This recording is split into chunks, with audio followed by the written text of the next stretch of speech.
వాడు మనిషా పశువా? తల్లికి పెద్ద కొడుకు తలకూర పెడుతుంటే చిన్న కొడుకు కాట్లే వండి సావు ఆఖరి కార్యం కాకుండా ఆపుతున్నాడు. ఊరోళ్ళంతా ఊటో ఊటో అని ఎన్నిసార్లు అన్నా కూడా లెక్క చేస్తలేడు. నేను చెప్పినట్టు చేయకుంటే నన్ను కూడా ఇదే కాట్లే కాల్చుండని కావరం పట్టినట్టు మాట్లాడుతున్నాడు. ఆఖరికి కాట్ల నుంచి చిన్నగా లేచినా మళ్ళా తల్లి శవాన్ని తీసుకొస్తుంటే తన కొడుకు తాను కలిసి మా సంగతి ఏందో తేల్చేదాకా తల్లిని కాడుల పెట్టొద్దు అంటున్నారు.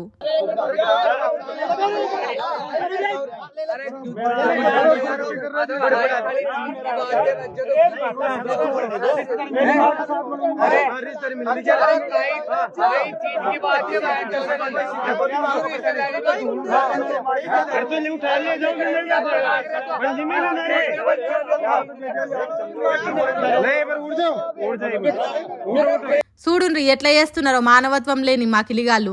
పెద్ద కొడుకు చేతిలో తల్లి శవాన్ని తెస్తుంటే కాటి మీద కూర్చొని కాళ్ళడ్డం పెడుతున్నారు. రాజస్థాన్ రాష్ట్రం జైపూర్ విరాట్ నగర్ అనే ఏరియాలో జరిగింది మానవత్వం అట్లా కలిసే ముచ్చట.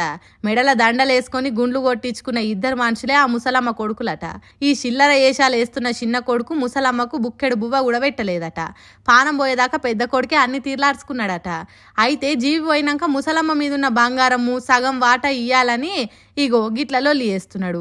అరే నువ్వు తల్లిని దగ్గరకే రానియలేదు, బుక్కెడు బువ్వ పెట్టలేదు, నీకు బంగారం మీద ఏం అధికారం ఉన్నదిరా అని ఊరోళ్ళు తిట్టి బంగారం మొత్తం పెద్ద కొడుకే దక్కేటట్టు చేసిండ్రట. చల్ అట్లెట్లా చేస్తారు? నేను కూడా అదే కడుపులో పుట్టినా, నాకు కూడా నా తల్లి బంగారంలో భాగం ఉంటుందని ఇగో గిట్లా చేసిండు సన్నాసిగాడు. వాణ్ణి కూడా ఆ కాట్లనే పెట్టి కాల్స్తే పీడవో. తల్లిని సాదే బాధ్యత లేని బడవే బతుకుల చెప్పు. ఈ తెలివి సొమ్ములు ఆస్తులు వచ్చే కాడ కాదురా, తల్లిని సాదే కాడ కూడా ఉండాలి. అన్ననే ఎందుకు సాదాలే? నేను కూడా మా అమ్మను కంటికి రెప్పతిరిగా చూసుకుంటా అని పోటీ పడాలే కదరా బుద్ధి లేని సన్నాసి అని తిట్టిండ్రట ఊరోళ్ళు. అయినా కూడా వినకుండా కాటికి అడ్డం వచ్చే వరకు బంగారం ఇస్తాం లేరా కకృతి కాంత్రిగా అనే వరకు లేచిండట. ఇప్పుడు ఈ వీడియో దేశం అంతా తిరుగుతున్నది. మానవత్వం ఎట్లా మంట కలిసిందో చూడురని షేరింగ్లు చేస్తురు జనాలంతా.